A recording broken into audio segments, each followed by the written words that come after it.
गद्य बालस्य अंतेवासी खंड ए नामम कच्चायन सगोत्ते परिपावगे परिवसई चौन्नम वेदानम संगो मंगाणम सहस्रानम धारय धारय पारे षडंगवी अन्येषु बहुषु बंबन्नयेषु परिपायेषु भयेषु सु नरि परिवर्तिये यावि होता।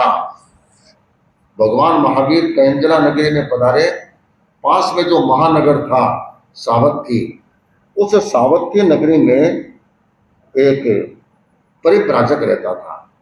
उस जमाने में श्रमण परंपरा में अनेक अनेक संप्रदाय थी। श्रमण परंपरा में अपने श्रमण धर्म, भगवान महावीर की संप्रदाय भी थी, बौद्ध भी श्रमण परंपरा में आते थे, परिव्राजक भी इसी में आते थे, आजीवक आते थे। ऐसे अलग अलग छोटे छोटे संप्रदाय थी जिनके अलग अलग नियम थे, अलग अलग क्रम था और उनकी संन्यास की परंपरा भी कुछ अलग अलग प्रकार की थी। उनका पूरा विस्तृत वर्णन इसमें आता है। तो परिव्राजकों में एक परिव्राजक था जिसका नाम था स्कंदक। स्कंदक स्कंदक नाम के कई व्यक्ति हुए हैं, किंतु ये स्कंदक एक सन्यासी था, परिव्राजक था। और ये कात्यायन जाति का था, इसके कात्यायन सगोत्री। और इनके गुरु का नाम था गर्दभाल। गर्दभाल के पास ये शिष्य बना था और उनके पास रह करके उन्होंने अपने धर्म का पूरा ज्ञान किया। इतने ज्ञानी थे, पंडित थे, ये स्कंद को सामान्य नहीं थे। एक तो होता है कि वो त्याग तपस्या करे, माला मोड़ा फेरे, ध्यान करे, एक ज्ञान भी हो। तो इनके पास ज्ञान भी बहुत था। कितना ज्ञान था कि उनके पास 4 वेदों का ज्ञान था। कौन कौन से?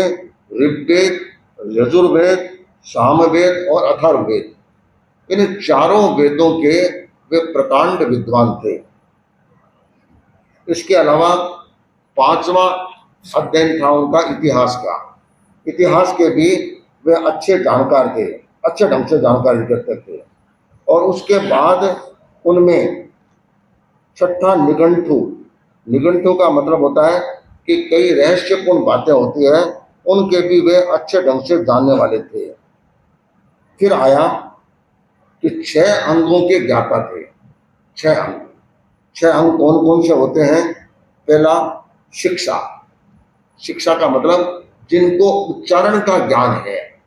देखो, सीखना कोई बड़ी बात नहीं है, हर व्यक्ति कुछ न कुछ सीख सकता है, पर जो सीखते हैं उसका प्रोनाउंसिएशन, उच्चारण प्रॉपर है कि नहीं, शुद्ध उच्चारण है या नहीं, यह देखना बड़ा महत्वपूर्ण होता है। उच्चारण शुद्ध जितना होगा उतना ही मंत्र भी काम करेगा, आगम भी काम करेगा, सब चीजें काम करेगी। आपने शायद पुराने लोगों ने देखा होगा, गुरुदेव तुलसी उच्चारण पर बड़ा महत्व देते थे। कोई थोड़ा सा भी उच्चारण उत्सुक कर देता, चाहे साधु हो, चाहे सतिया हो, चाहे कोई भी क्यों ना हो, वहीं पर ठोक देते, क्या बोलता है, सब बहुत सही, बहुत उसको सही करवा के। एक बार आचार्य श्री तुलसी ने, बरसात आ रही थी, सभ्यतासर की बात है, संतों को बुला लिया, कहा कि उच्चारण शुद्धि पर बल दिया। एक एक संतों से लोगस पाठ सुना। अब लोगस पाठ तो नॉर्मल है, सबको याद है, हमको सबको याद है। अब उसमें मिस्टेक क्या है, उच्चारण की मिस्टेक क्या है, जिसको हम सही समझते हैं, अब गुरु को लगता है कि ठीक नहीं है, गुरु को जो लगेगा वही मान्य होगा। गुरुदेव ने सुना, किसी की 5 गलतियां, किसी की 7 गलतियां, हाईएस्ट में 28 गलतियां आई उच्चारण की। याद सबको है उनकी दृष्टि में। अब उनकी दृष्टि में हो सकता है कि मैंने ठीक बोला है, पर गुरुदेव को वह समझ में नहीं आया। करते करते कईयों को सुना, कुछ कुछ का उच्चारण उनको लगा कि इनका प्रॉपर है, एकदम सही है। तो कहने का मतलब है कि उच्चारण जितना सही होगा, आप मंत्र पाठ करते हैं, जाप करते हैं, तो जिस मंत्र का जप करते हैं उसका उच्चारण जितना शुद्ध होगा उतना ही आपका क्रम ठीक बैठेगा। थोड़ी सी मिस्टेक रहेगी, गड़बड़ हो जाएगी। और तो छोड़ो, रोटी बनाते हैं, है तो आटा ही। अब आटा को सीधा आया और सीधी रोटियां बना दी, मान लो उसमें कंकर भी आ गई और कोई चीजें भी आ गई, तो पता क्या चलेगा? चतुराई वाली बहन होती है, उसको चालनी में छानेगी तो कंकड़ निकालेगी, और आटा ओसलने से पहले एक बार हाथ फेर के देखेगी कि कोई चीज ऐसी वैसी है तो नहीं। इस तरह से पूरी जांच करके करती है। किंतु अगर मान लो थोड़ी कंकरी आ गई तो क्या होगा, रोटी खाएंगे तो किरकिर आएगी, सोचा रे क्या बनाया, मैंने दूर ही दूर डाल दी, तो वह प्रॉपर नहीं बनेगा। अर्थात तो उच्चारण शुद्धि नहीं होती है तो वह किरकिर की तरह अटकती है। इसलिए खाना भी वही अच्छा होता है कि जिसमें किरकिर नहीं आती है, व्यवस्थित होता है। सब्जी बनाती है, मुझे याद है तोरू की सब्जी बनाती है और इसमें कई खारी निकल जाती है। तो पहले क्या होता था, मैंने क्या करती थी तो वह नियम रखती थी कि टेस्टिंग के हिसाब से मैं कोई सचित एक चीज खाऊंगी, तो एक तरह से एक टुकड़ा लेके देखे तो खारी तो नहीं है, खारी है उसको साइड में कर देते हैं। अर्थात पहले से व्यवस्थित रूप से देख लेते हैं तो उसमें कोई दिक्कत नहीं आती है। इसलिए कोई भी चीज सीखें उच्चारण शुद्धि के साथ सीखें। एक बार आपने सीख लिया फिर उसको ठीक करना बड़ा मुश्किल है, बड़ा मुश्किल है। एक बार फल को सेक लियो और बांको टेढ़ हो गयो तो सिद्ध हो गए, वो तो टुकड़ा टुकड़ा अगर मैं जाए सिद्ध हो सी, उसके पहले नहीं होगा। इसलिए सीखने से पहले उसके उच्चारण को बराबर ध्यान दो। एक व्यक्ति आया कि हमारा भक्ता में शुद्ध कराओ, मंत्री मुनि से हमारे ठीक करा, फिर एक गाथा सुनी, वो भया गाथा सीख ही करता तो कचरो ज्यादा है ना, उठलो ज्यादा कर दियो तुम, सारा श्लोक के ऊंचे सीखा तुमने, किस किस अक्षर को ठीक कराऊं। तो महाराज को कहा, महाराज ने कहा एक काम कर, 12 महीना तू चितानो छोड़ दे, इन्हें भूल जा, भूलने के बाद बस नए सिरे से सीख, नए सिरे से सीखेगा तब जाके ठीक होगा। नहीं तो तू इतने वर्षों से इसी रूप में चितार रहा है तो फिर तुम्हारा ठीक नहीं हो पाएगा। अभी प्रतिक्रमण नया नया बन करके आया ना अत्याचार वाला, अब पुराना जिसके सिखा हुआ है उसके मिक्सअप हो जाता है, कभी वह आ जाता है कभी ये आ जाता है, गड़बड़ हो जाती है। या तो देख देख के करो या पुराना वाला भूल जाओ तो नया वाला दिमाग में सेट होता है। तो कई बार पुराने में से नए सेट करना बड़ा कठिन काम होता है, किंतु इसलिए सीखते हैं तो सीखने से पहले एक बार प्रॉपरली उच्चारण शुद्धि के साथ अगर कर लेते हैं तो फिर उसके कोई मिस्टेक नहीं आती है। ज्ञानशाला में छोटे छोटे बच्चे कोई प्रतिक्रमण सीखते हैं, जैसे हमारे ज्ञानशाला वाले बैठे हैं, तीन एक और था ना, 4 थे, एक नहीं आया तो एक बाबा किसे बैठ गया, ठीक है। तो इनको अगर प्रॉपरली उच्चारण करवा लेते हैं तो कई कई बच्चे प्रतिक्रमण की पाठियां बोलते इतने शुद्ध बोलते हैं, वो शुरू में शुद्ध हो गए ना, अब इनके गड़बड़ होने की संभावना लगभग नहीं है और ये ठीक चलेगा। इसलिए कहा गया कि 6 अंगों में वे स्कंदक सन्यासी 6 अंगों के ज्ञाता थे, अर्थात उनकी उच्चारण शुद्धि बहुत अच्छी थी। दूसरा था कल्प। कल्प का मतलब है कर्म कांड का विधान करना। जैसे उनके धर्म में जो कर्म कांड होते हैं, उत्सव होते हैं, उनकी क्या व्यवस्थापन करना, कैसे करना, उसकी पूरी प्रक्रिया के जानकार होते हैं। अपने यहाँ पर युवक परिषद में जैन संस्कारक होते हैं, वे ड्रेस पहन के आते हैं, वे सांख्या बनाते हैं, जो भी कुछ करते हैं, फिर अलग अलग मंत्रों का उच्चारण करते हैं। ये भी क्या है, कल्प है, उसके बारे में जानकारी होना, कैसे बोलना, और इसमें भी उच्चारण शुद्धि सबसे महत्वपूर्ण होती है। किंतु उच्चारण शुद्धि रख पाना बड़ा कठिन है। संस्कार बनना सरल है पर उच्चारण शुद्धि रख पाना बड़ा कठिन है। जब कभी भी संस्कारकों को सुनता हूँ तो लगता है देखो ये मिस्टेक हो गई, ये मिस्टेक हो गई, ये मिस्टेक हो गई। उनके उच्चारण में थोड़ी थोड़ी मिस्टेक रहती ही है। अब कैसे शुद्ध हो सकती है ये अपने लिए बहुत महत्वपूर्ण है। तीसरा है व्याकरण, ग्रामर। व्याकरण का ज्ञान जिसके पास होगा सामान्यतः उसका उच्चारण भी सही होगा। अगर कोई चीज लिखेगा तो छोटी बड़ी मात्रा की गलती लगभग उसके नहीं आएगी। गुरुदेव तुलसी के अक्षर थे, वे इतने हरे आदमी को पढ़ नहीं पाता था क्योंकि पुराने टाइप के अक्षर थे, मात्रा उनकी आगे चलती थी और साधु साधिया भी जल्दी पढ़ नहीं पाते थे। गुरुदेव तुलसी शाम को मौन करते, तो कोई आ जाता बात करता तो वे एक कागज, रफ कागज उस पर लिखते थे। तो धीमे धीमे हमने गुरुदेव के अक्षरों को पहचान लिया, तो हम पढ़ करके उनको बता देते। तो गुरुदेव ने कहा तेरे समझ, तो गुरुदेव आप समझ में आ गया, आप ये अक्षर ऐसे लिखते हैं, आप ये अक्षर ऐसे लिखते हैं, करते करते करते करते हमको समझ में आ गया। तो समझ में आ जाता है, फिर कोई दिक्कत नहीं है। किंतु एक पेज लिखा और उसमें छोटी बड़ी की 10-20 गलतियां आ गई तो फिर कोई मतलब नहीं है। शुद्ध आना चाहिए, जितना शुद्ध आता है उतना। गुरुदेव तुलसी परीक्षण बहुत करते थे, कई बार डिक्टेशन देते, संस्कृत में बोलते, हिंदी में बोलते, राजस्थानी में बोलते, क्या लिखो, और धारा दोबारा पूछ नहीं सकते, एक बार जो बोल दिया वह बोल दिया, धीमे धीमे बोलते लिख लो, 5, 7, 8 वाक्य लिखाते। एक बार हमको राजस्थानी में, हिंदी में, संस्कृत में, तीनों भाषाओं में लिखाया, तो संस्कृत में पूरे मार्क्स आ गए, कोई एक मिस्टेक नहीं आई। हिंदी में पूरे के पूरे नंबर आ गए, मारवाड़ी में 2 गलती आ गई। देखिए मारवाड़ी आपने भाषा है और इसमें क्या है, मात्रा का गड़बड़ जाते हैं, गिन है न 2 डबल मात्रा होनी चाहिए, आप 1 लगा दिया तो मारवाड़ी में सब चले, भाषा नहीं डबल आती तो डबल ही आनी चाहिए। तो ये होता है। तो जितना व्याकरण का ज्ञान होगा, उसकी बोलने की शुद्धता, लिखने की शुद्धता उतनी ही अच्छी मानी जाती है। तो ये व्याकरण के भी अच्छे ज्ञाता थे।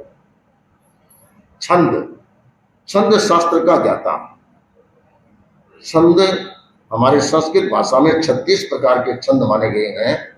इसमें छंदों का अपना नियम होता है, उसकी राग होती है, उस राग को व्यवस्थित करना, उसमें उच्चारण की थोड़ी सी भी मिस्टेक हो गई छंद बिगड़ जाएगा, क्योंकि राग उस हिसाब से चलती है, छंद के हिसाब से।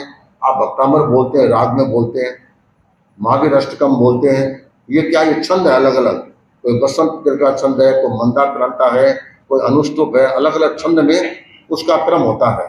तो छंदों का ज्ञान होना भी बहुत जरूरी है। इनके पास छंदानुशासन का अच्छा ज्ञान था। फिर है निरुक्त। निरुक्त का मतलब होता है शब्द की व्युत्पत्ति, शब्द का निर्माण कैसे हुआ, ये शब्द बना, ये ओरिजिनल शब्द क्या था। जैसे अंग्रेजी भाषा में जो पढ़ते हैं तो उनका ओरिजिनल शब्द ग्रीक भाषा का आता है, तो ग्रीक में इसको यह कहते हैं, उसके बाद अंग्रेजी में यह बना लेटिन। लेटिन लेटिन लैंग्वेज होती है, तो उसका ओरिजिनल सोर्स क्या होता है, लेटिन होता है, तो लेटिन में यह आता है, अंग्रेजी में यह बन गया। हिंदी का यह शब्द है, संस्कृत में यह आता है। तो इसके ओरिजिनल शब्द तक पहुंचना ये भी बहुत महत्वपूर्ण होता है। ओरिजिनल शब्द तक पहुंच जाए तो फिर उसको अर्थ आराम से आ जाता है। तो वे अर्थ के भी ज्ञाता थे। फिर ज्योतिष के भी ज्ञाता थे, हर भूत भविष्य वर्तमान हर चीज के वे ज्ञाता थे। इस तरह से ये 6 अंगों के वे बहुत अच्छे ज्ञाता थे। उसके बाद वे सब तरह के ज्ञान वाले थे। तत्थनम सावत्थीय नैर्ये पिंगलये नामम नियंते वैशाली वासये परिवसई। ये स्कंदक सन्यासी जिस सावत्थी नगरी में रहते थे, उसी सावत्थी नगरी में एक श्रावक रहता था, उसका नाम था पिंगल। पिंगल नाम का श्रावक था। उसका विशेषण लगाया है कि वैशालीय सावये, तो एक तरफ तो लगाया वैशालिक श्रावक, पिंगल निर्ग्रंथ, इधर श्रावक शब्द भी लगा दिया, इधर निर्ग्रंथ भी लगा दिया। तो दोनों, एक आदमी दोनों कैसे होगा, या तो श्रावक होगा या फिर निर्ग्रंथ का मतलब मुनि होगा, दो तो हो नहीं सकते। तो फिर इसका विश्लेषण बताया गया। वैशालीय सावय का मतलब हो गया वैशालिक भगवान महावीर का नाम है, क्योंकि वे विशाला नगरी, विशाला जनपद के थे, इसलिए वैशालिक हो गया। और फिर सावय अर्थात उनका ज्ञान श्रवण करने वाला, अर्थात भगवान महावीर का अनुसरण करने वाला पिंगल निर्ग्रंथ अर्थात साधु। तो पिंगल नाम का निर्ग्रंथ था, वे भी सावत्य नगरी में उनका ग्रुप आया हुआ था। तो वे भी कहीं जा रहे थे, तो रास्ते में तयनम से पिंगलये नामम नियंठे वैशाली पासये अन्नया कयावी जेनेव खंदये कच्चायन सगोत्ते तेनेव उवागच्छई उवागच्छिता खंदगम कच्चायन सगोत्तम इन मख्येवम पुच्छे। वे इधर स्कंदक सन्यासी सड़क पर आगे जा रहा था, इधर वे पिंगल नाम का निर्ग्रंथ, वे भी अपनी गोचरी आदि किसी भी काम से जा रहा था। जो स्कंदक सन्यासी को देखा, परिव्राजक को देखा, तो पिंगल निर्ग्रंथ के मन में आया कि भगवान महावीर जो कहते हैं वे तो मुझे पता है, किंतु इन लोगों की क्या अवधारणा है इनके संप्रदाय में, तो इनको कुछ पूछना चाहिए। तो इसके आधार पर वे पिंगल इस किनारे चल रहा था, वे इस किनारे चल रहे थे, इस किनारे से इस किनारे पर आए, सामने आए। स्कंदक ने सोचा, रे ये निर्ग्रंथ मेरे तरफ क्यों आया? उनके तरफ आए, सामने आए और सामने आकर कहा कि मागध स्कंदक सन्यासी जी, अगर तुम्हारी प्रतिकूलता न हो तो मैं तुम्हारे को कुछ प्रश्न पूछना चाहता हूँ। तो कहा, पिंगल पूछो, तुम्हारी जो इच्छा हो। कि रात दिन वही बिछड़ने वाले सब एक दूसरे के परिचित होते थे, और परिचित होते हैं तो सब बराबर बात कर लेते हैं। तो कहा कि मेरे 5 प्रश्न है, 5 प्रश्न, उनका उत्तर दो। प्रश्न अच्छे से सुनना। किंग शांते लोए अनंते लोए। पहला प्रश्न था, क्या लोक शांत है अथवा अनंत है? ये लोक है, पूरा लोक, ये शांत है, यह अंत सहित है या अनंत है, इसका कोई अंत नहीं है? यह पहला प्रश्न। दूसरा प्रश्न है, स अंते जीवे या अनंते जीवे? जितने भी जीव है वे शांत है या अनंत है? इनके कोई अंत होगा या हमेशा अनंत रहेंगे? इसका क्या प्रश्न का उत्तर दो। तीसरा है, स अंता सिद्धि अनंता सिद्धि। कि तीसरा प्रश्न है, सिद्धि है, मोक्ष गमन है, यह शांत है अथवा अनंत है? इसका कहीं अंत आता है या हमेशा के लिए अनंत है? चौथा प्रश्न आया, स अंते सिद्धे अनंते सिद्धे। कि सिद्ध भगवान है वे शांत है या इनका अंत है या अनंत है? प्रश्न है क्या, व्यक्ति अलग अलग चलते हैं। और पांचवा और अंतिम प्रश्न था, केन वा मरणम मरमाणे जीवे वर्धति वा हायति वा। पांचवा और अंतिम प्रश्न था, किस मरण से मरता हुआ जीव बढ़ता है और किस मरण से मरता हुआ जीव घटता है? कैसे बढ़ता है, कैसे घटता है? अब ये 4 टेक्निकल प्रश्न, 5 टेक्निकल प्रश्न थे। ये पिंगल निर्ग्रंथ ने किसको पूछे? स्कंदक परिव्राजक को पूछे।